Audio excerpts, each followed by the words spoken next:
Փետրվարի 6 Տերեկ Պրինս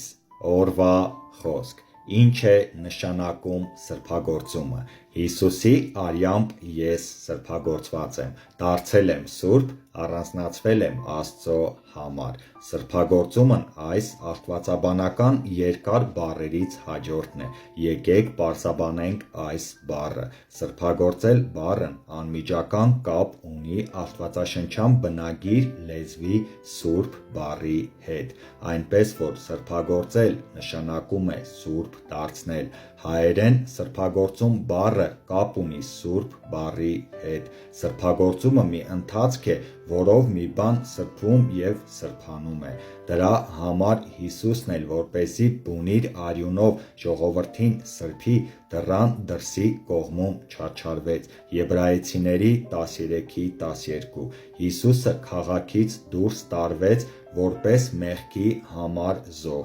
Հովհաննես 19:16-20 խոսքեր։ Հին Կտակարանից մենք սովորում ենք, որ մեղքի համար եղած զոհերը չէին կարող մատուցվել Աստծո ժողովրդի մեջ։ Ելից 29:14 Սրբագործումը միշտ բաժանում էր ենթադրում։ Մեր սրբագործման համար պետք է ճիշտ դավանություն ասել։ Հիսուսի արյամբ ես սրբագործված եմ, սուրբ եմ դարձած, առանձնացված եմ Աստծո համար, բաժանված լինելով ամեն չարիքից։ Ամեն չարիքի և իմ միջև Հիսուսի արյունն է։ Սրբագործվածն այն անձն է, որի մոտ Աստված մուտք ունի, իսկ սատանան այդ արտոնությունը չունի։ Սրբագործվել նշանակում է սատանայի այցելությունից և հասանելիությունից հեռացվել և տեղադրվել մի միջավայրի մեջ, որտեղ մենք հասանելի ենք Աստծուն։ Ահա թե ինչ է նշանակում սրբագործվելը՝